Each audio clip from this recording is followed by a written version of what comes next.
Hello, this is Father Gregory Pine, and welcome back to the Thomistic Institute podcast for an off-campus conversation.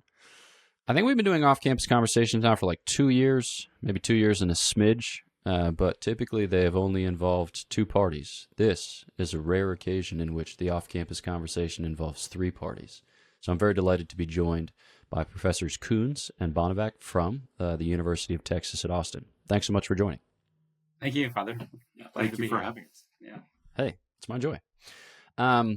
So folks will know you from your various publications in philosophy of science and in natural theology, or just from the kind of splendor or radiance of glory which issues from the University of Texas and all of its school programs. Is it still the case that there's a program there called Plan 2? Oh, yeah. Yeah. I remember thinking that's a cool liberal arts program, and that is the most subversive way to name it. Right. So kudos to you guys. But for those who don't know you or your work, would you each say just a word of introduction? Sure. So we've both been at UT for a long time now. I've been 37 years. You're 44. 44. So, and we've been good friends all that time. Although I don't know if we've really collaborated or anything before this, have we? A few things, but not things. much. Nothing like a major project. We're working together on a book on the Five Ways, Aquinas Five Ways. We have a pretty complete draft now. We're just working on the introduction and conclusion. We're both sort of hard to pin down in terms of specialization, I think. We tend to, That's right. tend to do a little of everything. We're dilettantes, basically. Physics, philosophy of nature, in my case. Both of us done some work on philosophical logic. Right, exactly. And I've done some work on ethics, and especially the combination of logic and ethics, studying moral reasoning. Wow. Okay. Well, I'm hoping I aspire to be a dilettante as well, so that at every opportunity when specialization is foisted upon me as an urgent need, I can effectively sidestep or swim move or do whatever football move I've been practicing to that point. So I look forward to a life of similarly, well, I don't know if I'll ever go as deep as you do on any subjects. I don't know if I can make an apt comparison. Okay, so nevertheless, you're working on a project on the Five Ways, and there might be people who hear that and think, you mean to tell me that 750 years after the fact, people are still working on the Five Ways, and then they might hearken to a word from Ecclesiastes or other wisdom authors, to the effect that there's nothing new under the sun, and they might despair of the positive fruits of your labors and then interest themselves in other things. To that unsympathetic listener and or reader, what's novel about the approach, or why is it worthwhile to continue to pursue this line of inquiry? I mean, one thing we discovered as we worked on this is that it's surprising, actually, how little has been done in the last 750 years on these five arguments. Given the centrality of them to Thomas's work and to the history of philosophy. I mean, there's a lot of people who've written long books on Thomas's philosophy, but generally a few pages, maybe a shortish chapter on all the Five Ways. So there's relatively little where people have dug into it. I think what we bring to the project is maybe 3 or 4 things that are sort of unique. In the sense that, first of all, we both know the original languages, so we can look at the Latin and Greek. At the same time, we've got pretty good training in the logic, contemporary logic, so we're good at extracting arguments, and we know the analytic, metaphysical, contemporary scene. And finally, we're sympathetic to Thomas. We come to it with the assumption that this is a great mind, and so it's very common, actually, even among Thomists, to attribute to Thomas logical howlers, fallacies, circular reasoning, and so on, confusions of various kinds. And also to think that the arguments are somehow dependent on outdated astronomy, mechanics, cosmology, and so on. And our working hypothesis has been that that's not the case, that Thomas is presenting these arguments as things that proceed from some self-evident premises, that he was well aware of the difference between something that's self-evident and philosophy and something that's a speculative theory of mechanics or cosmology, and he wouldn't have been relying on those kinds of potentially outdated parts of his science of the day. Nice. Well, maybe at some point in the conversation we could get to the question of subsisting fire, which people lose their minds over. But right. The fourth way is probably that reason which makes least sense to the contemporary mind. Maybe it's just, well, never mind. I'll just move on from that. But when you kind of approach the five ways, you see in the five ways a kind of approach to reality. Some people call it existential. Some people call it phenomenological. Some people invent words so as to describe it. What is the disposition with which one begins or kind of onboards the five ways? Well, I mean, they're arguments. We think they're arguments, for God's existence. Ultimately, they're the initial steps of a pretty long project that takes up much of the first part. So you can't just read the five ways and think that the project natural theology has been done. It's just the beginning steps, but it's nonetheless crucial steps. I mean, I guess our bias is towards a more metaphysical or philosophy of nature perspective on the arguments, as opposed to thinking of them as purely phenomenological or something like that. They're about the real world, for sure. Right. For those who aren't familiar with the five ways, each one is about a paragraph long. Yeah. So you can't really blame some commentators for just devoting a couple of paragraphs to an argument that doesn't take up much space. Yeah. And looking at it in isolation, there are a lot of objections that people can raise. But one of the things we've found is that for the last 100 years or more, the translations of the five ways into English or even some other languages are really misleading. Yeah. They get things backwards. They aren't paying attention to how Thomas uses specific Latin terms there and in other works. And so it in many cases just makes people think the argument is about something other than what it's really about. Yeah. And you mentioned the fourth way. Actually, there's a critical place there where the standard translation is, we think, exactly the opposite of what Thomas is trying to say. We went back to Aristotle's Greek, and Aristotle is saying something that is really the converse of what the translation suggests. And if you take that seriously, you're going to just mistake the entire argument, and it's going to look not only bad, but completely puzzling. It will look like he concludes with something that shouldn't be the conclusion, and the whole thing looks question-begging. But we found that to be the case in the third way as well, and in a sense in the fifth way, which people often mistakenly think of as a design argument. And if you think of it that way, it's the worst design argument in the world, but that's not what it is. Very clearly, yeah. Yeah. Yeah, I mean, people do not look at go ahead. sources. So as they say, in the fourth way explicitly refers to Aristotle's metaphysics, and you have to look at that particular passage. People just don't do that typically, which is kind of surprising. Likewise, the third way relies on some things in Maimonides, and again, you need to trace that back. So there's a lot of failure to do the spade work, I guess you could say, to figure out what's going on in these arguments. Yeah.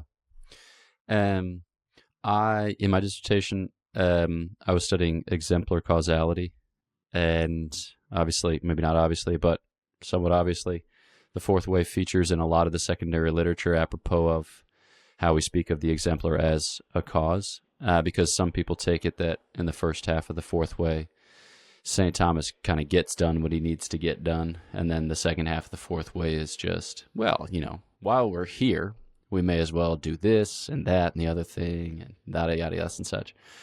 So that for me was, I don't know if exciting the word, painstaking is probably the more accurate word whereby to describe any process of discovery that's part of your doctoral dissertation project. But yeah, I can sympathize with the type of archaeology, paleontology, that might be required in any effort of this sort. Okay, well then, maybe we just kind of start with certain things that emerge organically from the first way, which I think a lot of people would say is available to the natural philosopher, in the sense that he's looking at ens mobile and trying to make sense of what it is that transpires under his nose.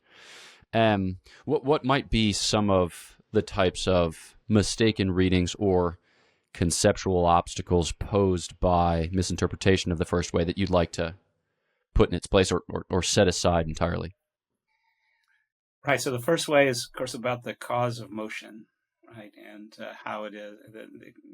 Thomas is claiming that there has to be a prime mover, an unmoved mover, responsible ultimately for all motion. What most people do is interpret this in terms of a kind of mechanical necessity. That is, as if there were a set of gears in the world, so to speak. And for the final gear to be turning simultaneously, somebody's got to be turning that first gear, so to speak, right?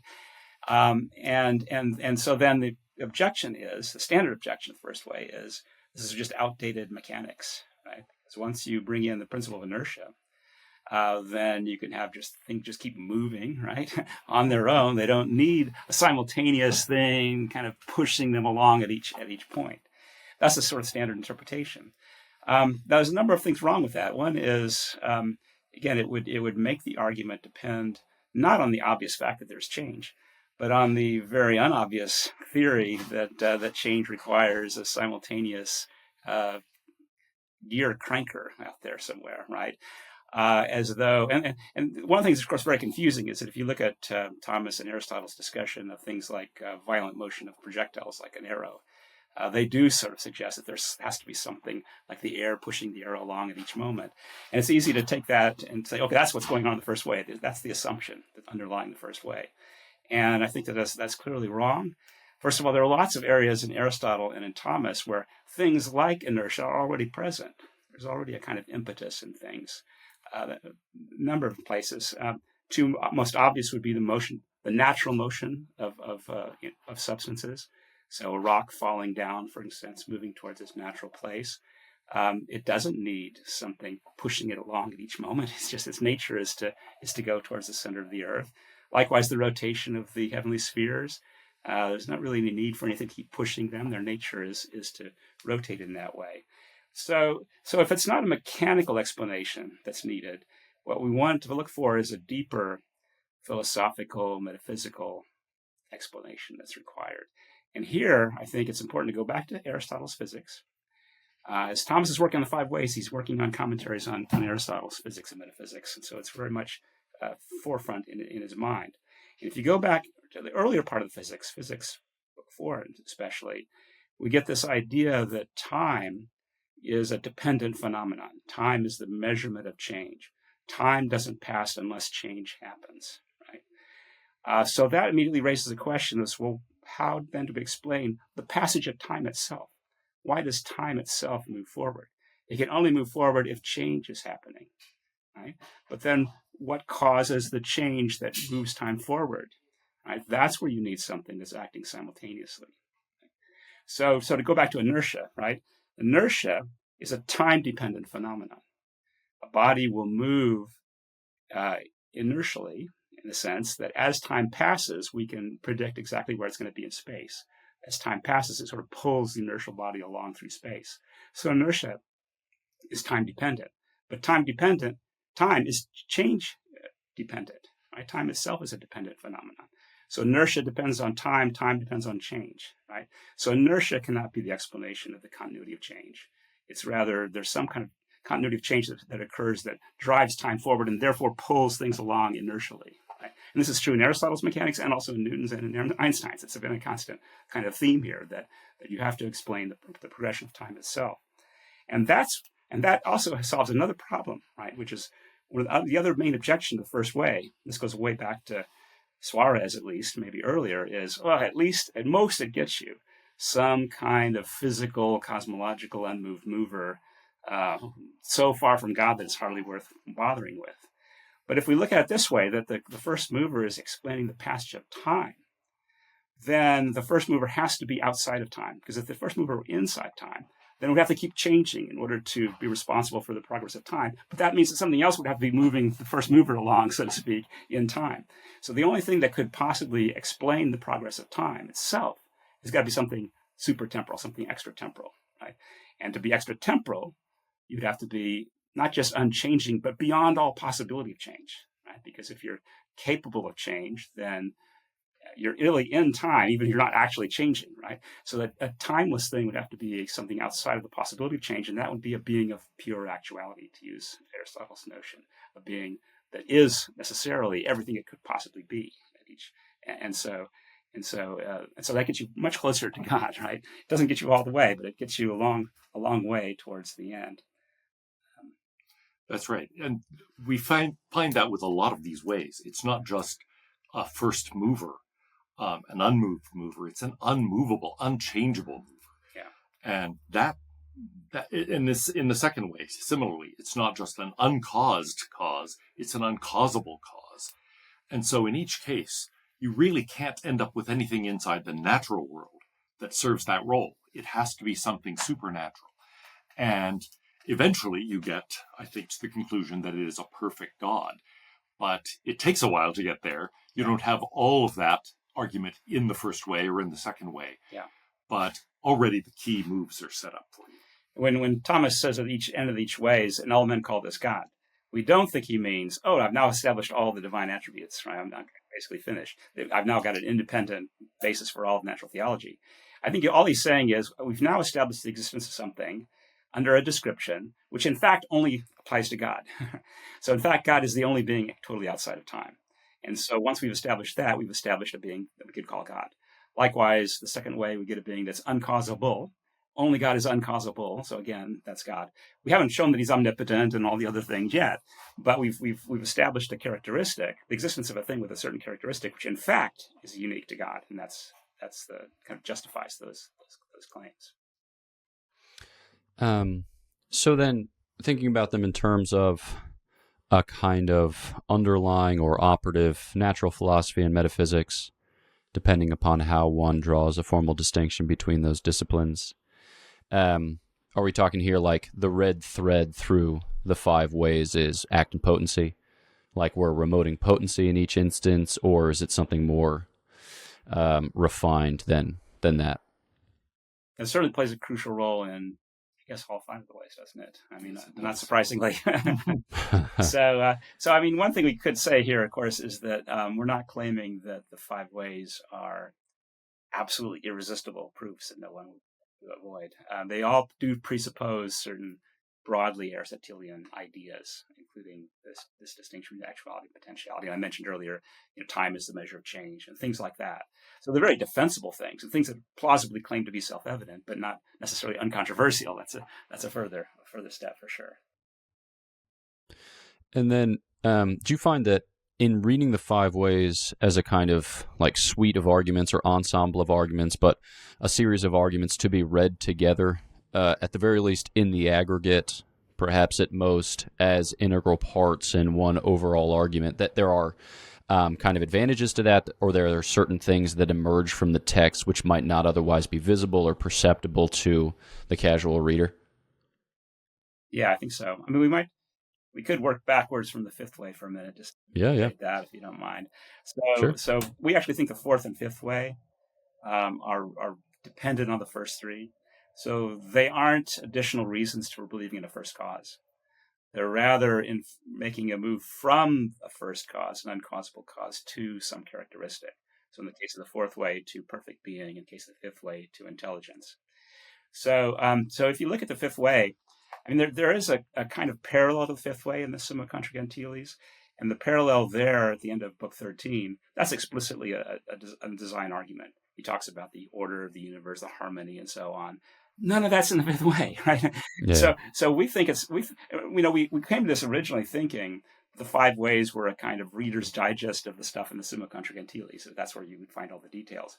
But as we looked at it, we realized, no, actually, these are quite different arguments and better arguments than the Summa Contra Gentiles. So SCG is our kind of the rough draft. If you do metaphysics, you know this. When you first start working an argument, you have this really complicated thing with lots of problems, and you gradually figure out what you're really getting at, and you get this simpler and simpler, cleaner argument. I think that's what's happened to Thomas. The five ways are this really vastly improved, simpler, cleaner, more economical sort of argument. And in the case of the fifth way, we pretty much abandon any kind of design argument, appeal to the cosmos, and so on. It's really just a question of what would an uncausable being be like? Could it be unintelligent? Well, to be unintelligent, right, it would have to have something else giving it its end, something else giving it its purpose, right? That's because unintelligent things can't give themselves a purpose, right? They get a nature from something else that orders them in a certain way. So the first cause, if it were unintelligent, it would have to receive its end from something else, but then it wouldn't be the first cause anymore. So therefore, the only kind of thing that could be an uncausable first cause would be something that could give itself its end. And it can only do that by being intelligent, ultimately by seeing what's good, and then just choosing something that's good for the sake of the goodness and not being directed to that end by something else. Right? It has to be autonomous, in other words. Only an autonomous being could be a first cause. Right? So we think that's really the point of the fifth way, right? And no one else has ever, I think, argued this way, but there's parallel passages actually in the Summa Contra Gentiles later, where he does explicitly say this sort of thing. And we think this really illuminates what's going on in the fifth way. And likewise, in the fourth way, as Dan mentioned earlier, if you look to the passage in Aristotle's Alpha the Lesser in the Metaphysics that he explicitly refers to, Aristotle clearly there says that if something is the first cause of everything in a genus, the cause of everything in a genus, then it's the greatest in the genus. He argues from cause to greatest. He doesn't argue from greatest to first cause. Right? So the fourth way is not about trying to prove first that God's the greatest in all being, and then establishing that he causes other things. That would be a very Platonic way of thinking about it, not the way that Aristotle or Thomas would be likely to do. It's rather, given that there's a first cause of being, which we established in the first three ways, that thing must be in some sense the greatest in being. So that's the force of the fourth way. It's a very non-Platonic, I think, way of understanding the fourth way that fits better to Thomas's general strategy. So that particular interpretative knot was part of my research, because people will refer in the secondary literature to the ascending dialectic and the descending dialectic. Right. And there's a master of the order of the Dominican order named Vincent de Counangle, who wrote 2 articles on this theme before he was the master of the order and had his life devoured by administrative affairs. But it's an interesting exercise too in setting the text, appreciating St. Thomas's interpretive move, and then recognizing that it wasn't because of country bumpkinism, but it was like a deliberate move which he held to be metaphysically not like merely probable, but coherent. But yeah, I just find that fascinating. This notion that the utmost is causal, because it has cool soteriological implications. So I am glad that Christ is utmost in various ways, because it means there's hope for us. So then, if these arguments are as you describe them, then is the word via being deployed analogically? Or would you say it's still univocal, but it requires us to kind of touch up what we mean by way, kind of like via ad existentiam Dei? Is that still operative there in the fourth and the fifth way? Yeah. I think we don't want to over-interpret the idea of way, again, as if these are 5 independent paths. I think you can think of ways as being sequential as well as in parallel. Right. I think of it in terms of a long road trip. Mm-hmm. You take this route, then you have to take that one, et cetera, et cetera. Yeah. They're, in a sense, independent roads, but they're also getting there depends on using all of them in the right order. Yeah. Nice. Okay. And then, so if those ways are dependent upon the first 3 ways, or at least, I suppose dependent is a potentially ambivalent term, but if those ways presuppose to or consequent upon the first 3 ways, then what else needs to be sussed out in the second and the third way in order for the aforementioned suite or ensemble of arguments to obtain in the way in which St. Thomas understands it to obtain? Yeah. So one thing that we do in the first 3 ways is we do insist that each way stay in its own lane, so to speak. So the first way is about time and change. That means the second and third way are not about time and change at all. And there we differ from almost every other interpretation, right? That interprets both second and third involving time in some way. So in the second way, people typically interpret it in terms of we need a cause to explain the conservation of things in existence at each moment. Right? And the reason for that, of course, is that Thomas and Aristotle thought it was at least metaphysically possible for the past to be infinite. And so it looks like you could have an infinite regress going back into the past. So why do you need a first cause? And so the typical move is, well, you need it to cause things to exist now, right?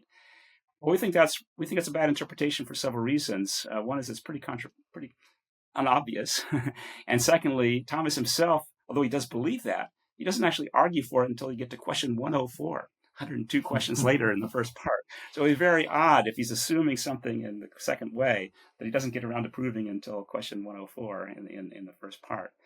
So what we do is we look at how he uses the idea in other places of a distinction of these two kinds of infinite regresses, the bad kind, the per se that can't happen, and the okay kind, per accidens kind that can. And it's very clear in Thomas that the per se and per accidens there, essential and accidental, apply to the term infinity. So there's some kind of regresses that are essentially infinite, and those are bad. Those can't happen. And then there's those that are essentially finite or just accidentally infinite. Those are possible. And the reason that they're possible is that if something's only accidentally infinite, then it's really finite. You can sort of glom it together in such a way that it's really a finite sequence, and then you're forced to find first cause. And so I think that's the right way to interpret the second way, that it's about finding the cause of the existence of the universe. We don't have to talk about time. Just why is there this world of causable things? It has to be itself only accidentally infinite, if at all. And so there has to be a cause of existence itself. So the first way contributes to the second way because the first way establishes that there could at least be, in fact, there probably is, a being outside of time. And so we can really understand the second way then in terms of this non-temporal causation of existence. But it's non-temporally causing the universe, which is this causable thing to exist. Right?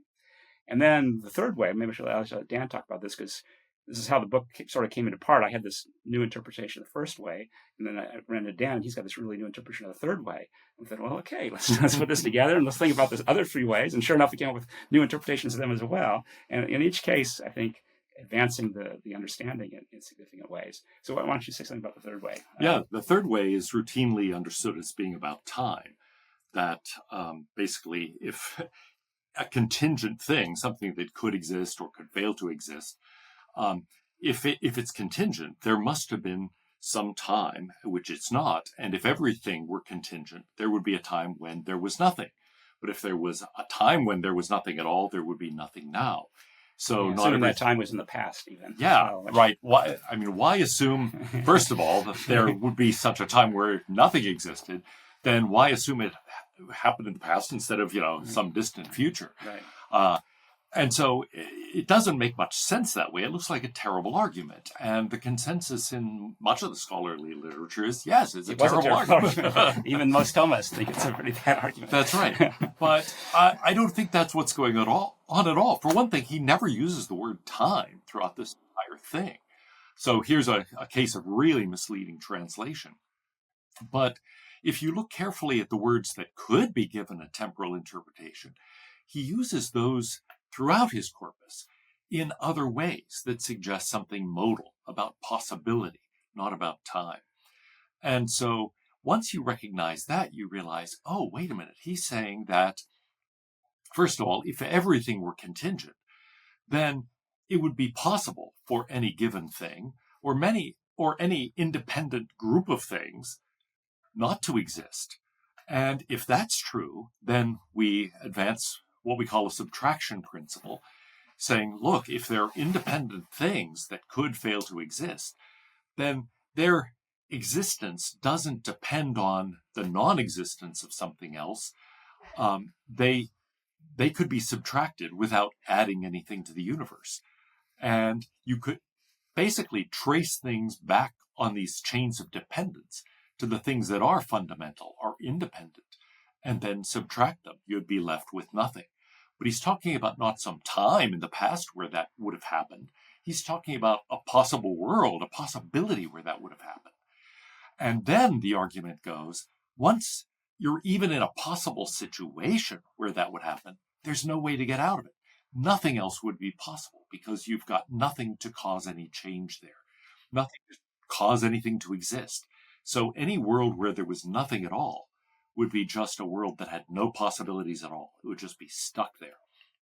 But then the argument goes, then how could our world exist? If there were such a world where there could be nothing at all, then there would be nothing in any world because nothing would be possible from the point of view of that world. There is a background assumption that possibility is the same in all these worlds. If something's contingent, it's necessarily contingent. And so the conclusion isn't, if there had been a time in the past, there would be nothing now, but obviously there is. Instead, it's, if there were even a possible world where nothing existed, then there would be no possible world in which anything existed. But that's Right. obviously wrong. Right. Yeah. Okay, so I am one of these kind of old-time co-religionists. No, that's a bad pun. I don't know much in the way of contemporary philosophy, and so possible world language makes me feel ever so slightly uncomfortable, insofar as anything alien, foreign, makes me feel ever so slightly uncomfortable. More judgment on me than on the actual subject matter. But could you advance that argument without reference to possible worlds, just kind of along the lines of the kind of hypothetical impossible, the like ex hypothesi per impossibile that St. Thomas would deploy in his own setting? Yes, absolutely. It's, having been trained in contemporary techniques, it's easiest for me to express it. Sure, yeah. But you could just think in terms of possible states of affairs, or situations, or hypotheticals. If there were even a hypothetical case where nothing existed, then nothing could ever exist anywhere. So nothing would actually exist. In fact, one of the words that is interpreted temporally by a lot of people, modo, which can mean now, even though that's not its standard meaning, it doesn't mean now here, it means actually. If there could be a situation where there was nothing, then there would be nothing in actuality. There would be nothing here. And so I think the possible worlds talk makes it easier to think about in a way, but it's not essential to the argument. What's really essential is thinking, wait, if everything were contingent, it would be possible to subtract all the independent things. But if you've got all the independent things, all the dependent things fall too. There would be some possible circumstance. There would be a meaningful hypothetical in which there would be nothing. But if that were a real possibility, then nothing could ever exist. Yeah.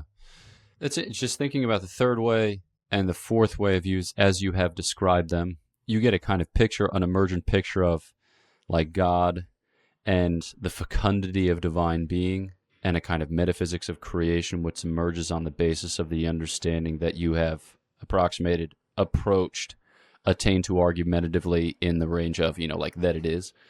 So it seems like already in these arguments you have, so you're answering the question whether it is, but in answering the question whether it is, you're beginning to answer the question what it is, or at least a lot of the principles which will subsequently be teased out in argument, thinking here in the Summa Theologiae, like especially questions 3 through 11, are on offer. So can you speak a little bit to that phenomenon as to the image of God or the portrait of God that begins to emerge on the basis of the 5 ways as you've interpreted them and then as you've explained them in novel fashion?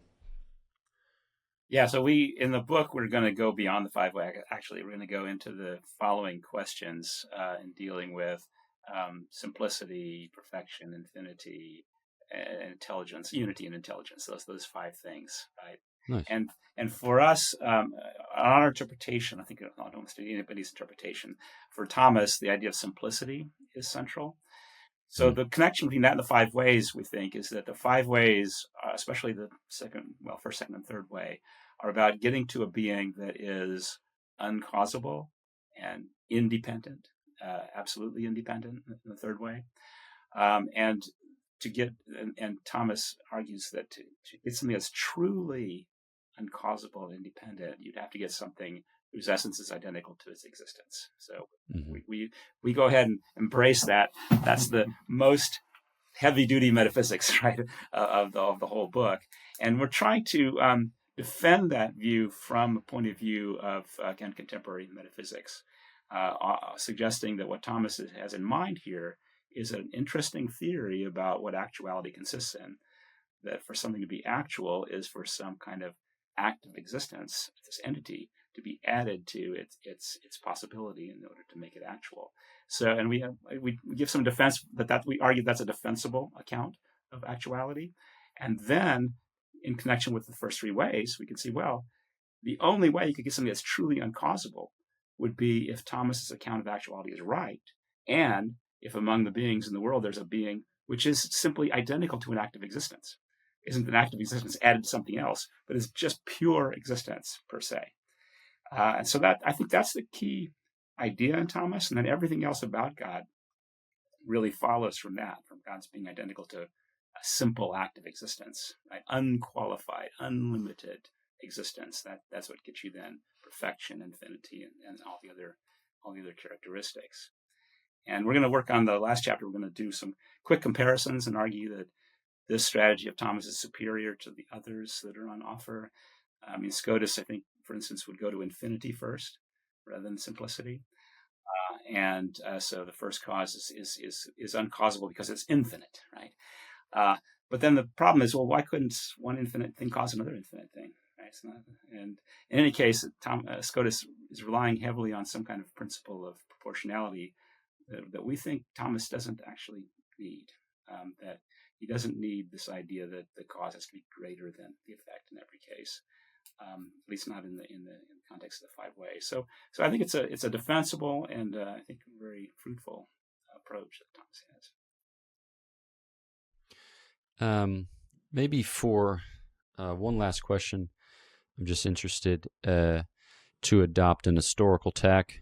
So you made the observation earlier that the arguments that St. Thomas applies here in the Summa Theologiae outstrip those that he supplies in the Summa Contra Gentiles, because those in the Contra Gentiles are typically longer. People will often source them for the types of details which St. Thomas will adumbrate in the Summa Theologiae.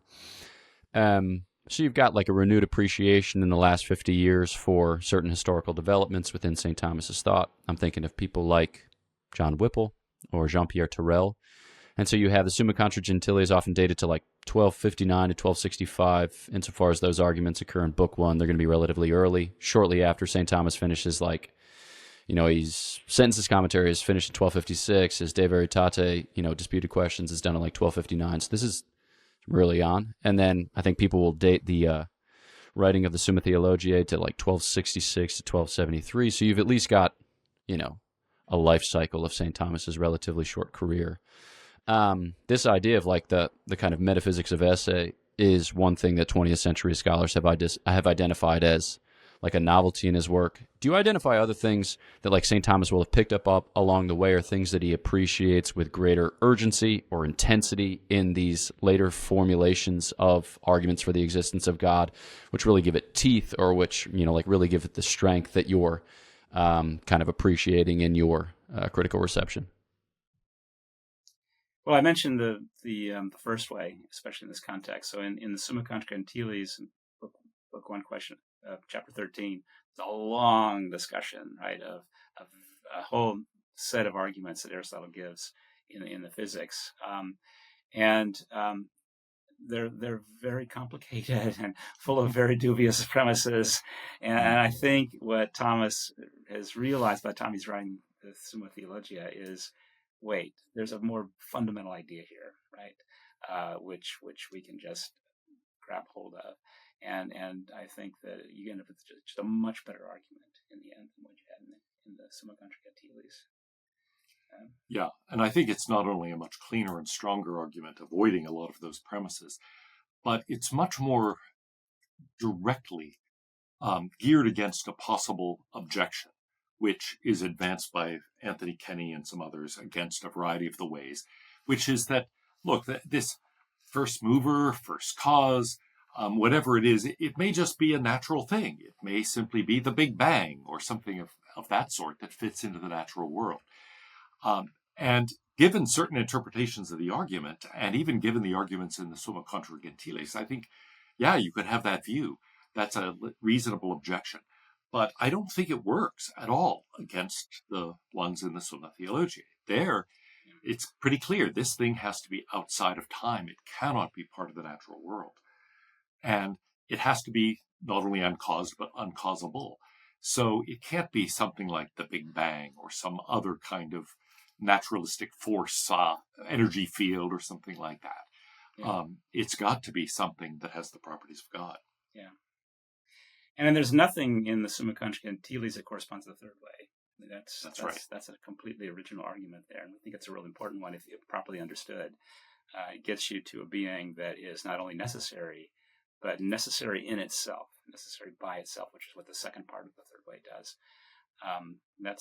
That again advances us a long ways towards the ultimate simplicity thesis that he's going to develop. That's right. If God weren't simple, if this act of existence were different from God's essence, there would have to be an explanation for why that essence happens to exist.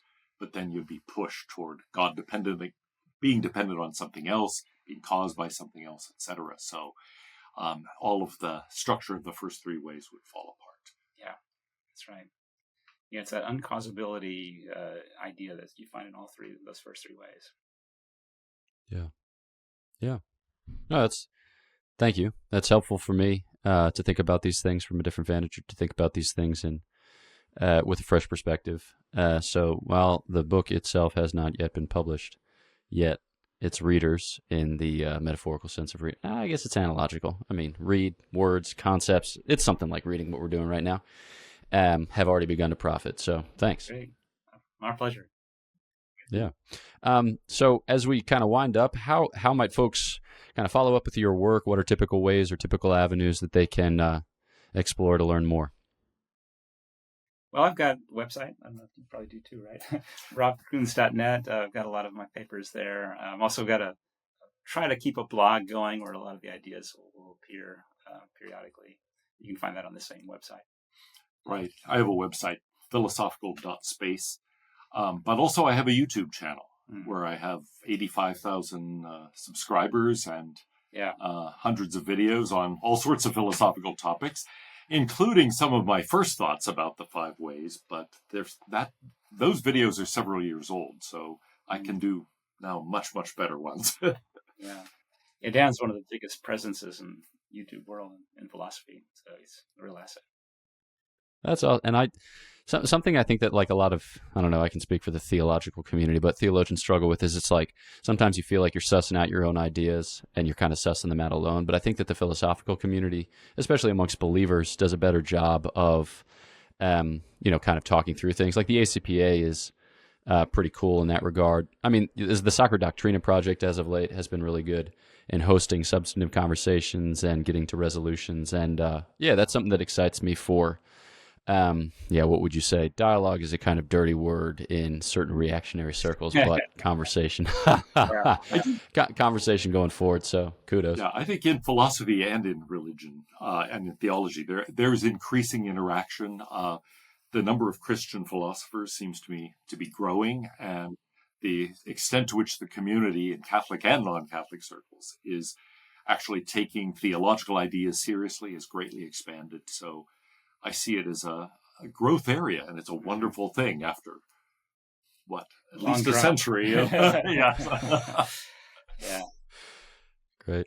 All right. Well, thanks again. And I look forward to my next visit to the University of Texas at Austin so I can, what did I do then when I was there the last time? Chatted with interesting people, drank boba tea, and talked mystic metaphysics. So what else is there in life?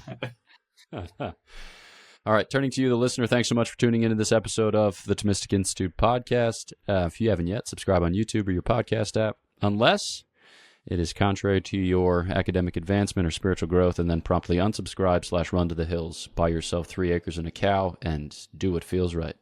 So know of our prayers for you. Please pray for us, and we'll look forward to chatting with you next time on the Thomistic Institute podcast.